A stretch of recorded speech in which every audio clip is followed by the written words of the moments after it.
Тэг эх орондоо эргүүл авчирсан үйл ажиллагаа эх оронд нь эргүүл авчираад бас хамгаалах байраар бас үйлчилдэг. За Улаанбаатарт бол урт хугацааны хамгаалах байр нээж байдаг. Замын үдэд болохоор түр хамгаалах байр гэж байдаг.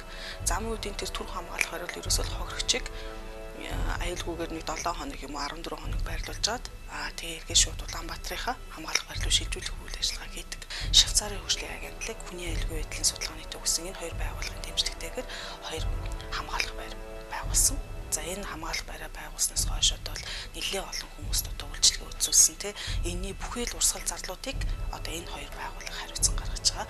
За энэ үйл ажиллагаа маань одоо ерөөсөө 2010 оны 12 сард дуусгар болно. Тэгээ тэрнээс цаашаа одоо яг хэрхэн үргэлжлэх вэ гэдэг нь бас яг тодорхой бос болсон те. Энэ хооронд бид нар яг төр засгаас одоо санхүүжилт болох тийм бүхий л боломж болцоог бас хайж ингэж л явж байгаа. Швейцарын хөгжлийн агентлагийн санхүүжилтээр хэрэгжиж байгаа төсөл энэ оны 12 дугаар сард дуусна. Тодорхойлбол дээр хэлсэн хохирогчдыг хамгаалах хоёр байрны санхүүжилт энэ оны 12 дугаар сард 100% зогсох байдалд орно гэж ойлгож байна.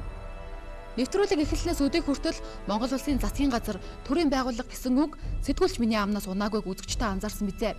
Дээр дурдсан төсөл хөтөлбөр түүнээс гарсан үр дүнд Монгол Улсын засгийн газрын оролцоо байхгүйтэй адил байсан учраас тэр юм. Ядаж өөрийн хөрөнгөөр хүний найманд өртсөн хохирогчийг хамгаалах байнгын ажиллагаатай ганц байр байгуулж хүчрэхгүй байгаа манай засгийн газар төр хүнд үйлчилж байна. Хэний төлөө үйл ажиллагаа явуулж байна вэ? Гинэн итгэмтгий зарим талаараа амьдралын төлөө гэж яваад эд эрхтэн сэтгэл санаа биемэх боддоо нөхөж баршгүй гарц хохирол амссан бусдын иргэшээлд өөрийн гих түүхэндээ арилшгүй толб үлдээсэн хүнч Монгол Улсын иргэн биш гэж юу? Сар орчмын өмнө Монгол Улс нэгдсэн үндэсний байгууллагын UPR буюу хүний эрхийн төлөв байдлын хэлэлцүүлэгт өөрийн илтгэлээ илгээсэн. Энэ чиглэлээр үйл ажиллагаа явуулдаг 40 гаруй төрийн бус байгууллагаас томилогдсон ажлын хэсэг үндсэн 8 чиглэлээр илтгэл бичиж явуулсныг нь энэхүү Монгол Улс дахь хүн худалдаалах гэмт хэргийн тайлан байсан юм. Илтгэл боловсруулах үйл явцад ч мөн төрийн зүгээс жижимч анхаарал хандуулсангүй. Улмаар төрийн бус байгууллагууд илтгэлийнхээ дүгнэлт хэмээх хэсэгт ийхүү дурдсан байна. Төр засгаас явуулж буй үйл ажиллагааны зөвхөн хурал цуглаан хийх маягаар хязгаарлагдж байна. Хүн худалдаалахтай тэмцэхэд хандивлагч орнуудын санхүүжилт хумигдаж энэ талаар ажилладаг төрийн бус байгууллагууд нэгдсэн нэг зорилгод нэгдэн ажиллахгүй бол энэхүү гэмт хэрэгтэй тэнцэх ажил үндсэндээ зогсох хандлагатай гэж бичжээ.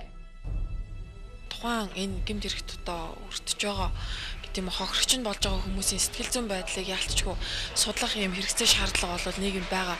Гэхдээ үүнийг яг судлаад энэ хүмүүстэй ажиллаад явж байгаа хүмүүс хараахан бол алга байна. 2007 оноос эхлэн одоо олон улсын шилжин сурчлалын байгууллага гэдэг байгууллагатай манайх яг хамтран ажиллаж эхэлсэн.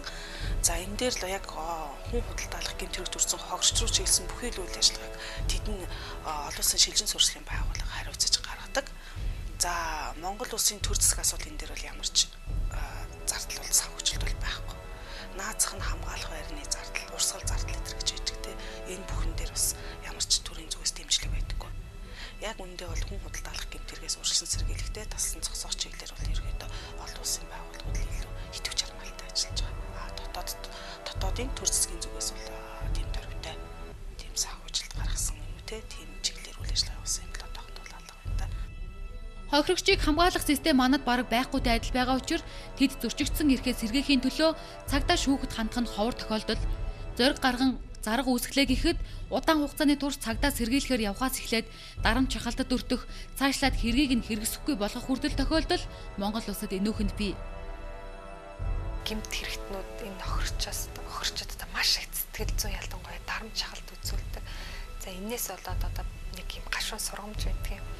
Энэ гэмт хэрэгт тохирсон нэгэн хохирогч одоо гэмт хэрэгтнээс энэ дарамт шахалтанд ороод эхлээд одоо мэдүүлэг өгөхдөө юм хохирогчийн одоо байдлаа байж байгаа сүлдээ энэ ятгалах сүрдүүлэлт нь ороод мэдүүлэхээсээ буцаад тэгээ улмаар нөө шүүхтэр одоо чи хуурамч мэдүүлэг өгсөн байна гэдэг нэрийдлэр бүр юм ял авсан тохиолдол байдаг.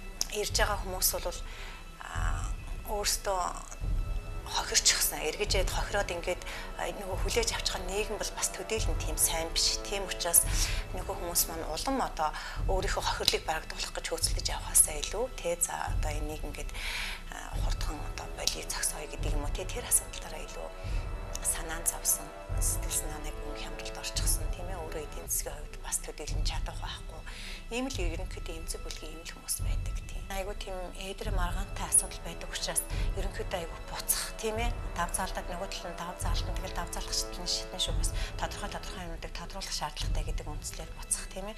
Энэ асуудлууд л их байдаг. Хохирогчийн хувьд бол үнэхээр бас энэ хүний наймны хэрэгтэй гадаадд авчаал хүүхнүүдийн чинь гэрээ хорионд оруулаад бүх бичиг баримтыг хурааж аваад олсон орлогын бүгдийг хурааж аваад тэгэл одоо эрүүл мэндийн хувьд бол айгүй тийм ноцтой байдал үүсгэхээр одоо жишээлх юм бол сар бүхэн ирдэг менструацийг эрүүлэхгүй байх эм тариа хэрэгэлдэг.